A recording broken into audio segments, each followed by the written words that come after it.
आ गए तो संविधान बदल जाएगा, लोकतंत्र खत्म हो जाएगा, तानाशाही शुरू हो जाएगी, चुनाव नहीं होंगे। ये डर क्यों जताया जा रहा है? ये डर वोटर्स में इसको लाकर उन्हें डराया क्यों जा रहा है? ये एक बड़ा सवाल है। अच्छा, ये समीर कौन डरा रहा है? ये तो अनंत हेगड़े बीजेपी के सांसद है, आज भी बीजेपी के सदस्य हैं, बीजेपी की पार्टी की सदस्यता ली, वो प्रचार कर रहे हैं बीजेपी के लिए। उन्होंने कहा नोटिस से क्या होता है? इससे पहले 50 लोगों ने कहा, क्या हुआ उनका? आरएसएस की मूल धारणा इस तरह की है, जो कई बार पीछे जाएंगे तो निकलेगा आपको। क्या हुआ उसका? ये कैसी बात कर रहे हैं आप? बचाना चाहते हैं बीजेपी को, जब देश बीजेपी के नेता कह रहे हैं कि हम संविधान बदलना चाहते हैं, इसलिए अब की बार 400 पार, और आप कहते हो प्रोटेक्ट कर रहे हैं उनको कि उन्होंने शोकाज नोटिस दे दिया। हम प्रोटेक्ट क्यों करेंगे? हम तो उन्होंने जो कहा है वो आपके सामने रख रहे हैं। नहीं, उन्होंने क्या कहा? अनंत हेगड़े ने क्या कहा है? हाँ, अनंत हेगड़े, ज्योति मिर्धा, लल्लू सिंह, मैं 2 नाम और ऐड कर देता हूं। इन तीनों ने ये कहा कि भाई हमें भारी बहुमत से जिताइए, क्योंकि संविधान में बदलाव तभी मुमकिन है। ये अब आए ना लाइन पे। ये सिर्फ वोट के लिए नहीं है समीर। हाँ। ये इस इतनी बड़ी लोकतंत्र को मजबूत करने वाले चौथे स्तंभ की संस्था है टीवी 9।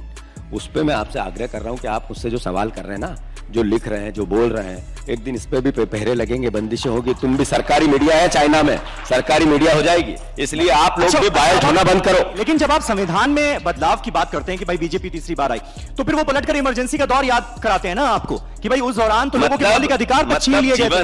जीवन भविष्य से नहीं चलेगा, आगे से नहीं, पीछे से चलेगा। आप पुरानी बातों से जीवन को चलाना चाहते हो, देश बनाना चाहते हो, देश में दुनिया में आगे बढ़कर देश विश्व में नंबर 1 आए, ये पीछे के इतिहास को देख के आएगा, उसकी कमियों को देख के आएगा। छोड़ देते हैं, नहीं, मेरा प्रश्न, मैं आपसे अनुरोध ये करना चाहता हूं, आप क्यों नहीं कहा कि मोदी जी ने कहा था बिल्कुल आराम से, जो लोगों को समझ में आए, कि करप्शन बहुत हेवी है यूपीए की सरकार में, 2G 4G कोयला और अलग अलग, और उन्होंने कहा ये सारा पैसा जा रहा है स्विस बैंक में, स्विट्जरलैंड में, कुछ नियमों में बदलाव होगा और वहां से पैसा आएगा और 15-15 लाख मुफ्त में जाएगा। याद है आपको? याद है या नहीं? हाँ या ना? है? अब वो बताओ कि वो लिस्ट तो आई नहीं। लिस्ट कौन सी आई? एसबीआई की। एसबीआई की लिस्ट कैसे आई? सर्वविदित है, बताने की जरूरत नहीं। अरे कोविड में जो लोग अपने आप को समर्पित कर रहे थे, जो परिस्थितियां थी, सब सर्वविदित है। उसमें नरेंद्र मोदी ने 50 करोड़ रुपए बीजेपी में डलवा लिए पूना वाला से, और आप एक शब्द नहीं बोलते हो। क्या कारण है? सब याद है, सारे नेताओं याद नहीं बोलते, क्यों नहीं याद होता? हमें तो इंदिरा गांधी के जमाने का गरीबी हटाओ भी याद है, जब नारा दिया गया था, लेकिन गरीबी हटी नहीं। अब इंदिरा गांधी जीवित नहीं है, आज वो देश के लिए शहादत दे चुकी है। आज उनकी बात करने के बजाय 10 साल के नरेंद्र मोदी की बात क्यों नहीं करते हो आप? मैं अतीत की बात भी कर रहा हूं, भविष्य की बात कर रहा हूं। अतीत में इंदिरा गांधी की बात मैंने की, राहुल गांधी ने कहा कि हमारी सरकार अगर आ गई तो हम गरीबी यूं एक झटके में खत्म कर देंगे। बिल्कुल सही कहा। कैसे कर देंगे? कौन सा फॉर्मूला हाथ लग गया है? अब मैं बताऊं, 80 करोड़ लोगों को मुफ्त राशन देना गर्व की बात है, या 80 करोड़ लोगों को आर्थिक संबल बनाना गर्व की बात है? आप ये बताओ मुझे। हमने कहा हमारे 5 न्याय की बात है। हमने युवाओं को, जो पढ़ा लिखा युवा, उसको स्किल के लिए 8,500 रुपया पर मंथ देंगे, 1 लाख रुपया 1 साल में। ये क्या मैसेज है? ये मैसेज है कि उस बच्चे को आत्मनिर्भर बनाने के लिए स्किल देंगे, जिससे वो आगे रोजगार करे, उससे प्रोडक्शन हो, उससे देश की आर्थिक स्थिति सुधरे। बहन आर्धी आबादी, जिसको हम 8,500 रुपया पर मंथ देंगे गरीब बहन को, इसलिए नहीं देंगे कि आर्थिक सहायता है वोट दे दे, इसलिए देंगे कि जब आप आर्थिक संबंध, आर्थिक आबादी को करोगे, मानसिक रूप से स्वतंत्र होगी। जब मानसिक रूप से स्वतंत्र होगी तो अल्टीमेटली वो देश में अपना योगदान देगी। ये सोच है। हम श्रमिक को, जब महंगाई बढ़ी, बीजेपी वाले पूछते हैं ना कि भाई 70 सालों में क्यों नहीं किया आपने?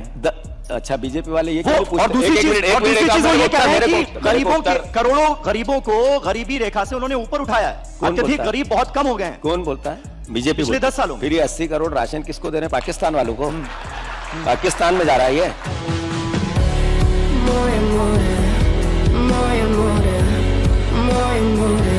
नरेंद्र मोदी ये बताए कि 10 साल में उन्होंने करप्शन रहित देश बनाने की बात की थी, तो क्या कारण है कि 141 लोगों पर ईडी और सीबीआई ने छापे डाले, इनकम टैक्स ने डाले, उसमें से 121 बीजेपी में है? वो सवाल आप क्यों नहीं करते हो? क्यों नहीं करते हो?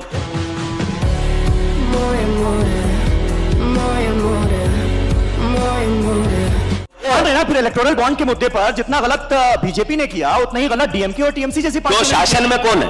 डीएमके नेशनल शासन में नरेंद्र मोदी है, डीएमके है? कार्रवाई क्यों नहीं की? क्या करप्शन के अगेंस्ट ये लड़ाई थी कि डीएमके ने कर लिया तो हमने कर लिया? अरे या मिट्टी थी या गंदा था, वो लौट रहा तो मैं भी लौट जाऊं, ये व्यवस्था है क्या? मतलब आप क्या कहना चाहते? जस्टिफाई करने का क्या मतलब ये उचित है? अरे आपको ये बताना पड़ेगा ना कि हमने करप्शन किया है, नरेंद्र मोदी ने किया है, बीजेपी ने किया है, सीधा डायरेक्ट किया है और सीधा सबके सामने है। कांग्रेस पे एक भी एलिगेशन सिद्ध नहीं हुआ, न ये मुकदमे लगा सके, न स्विस बैंक से ला सके, न लिस्ट आई, कुछ नहीं हुआ। इनने तो पकड़ा गया ना एसबीआई में, हाँ या ना?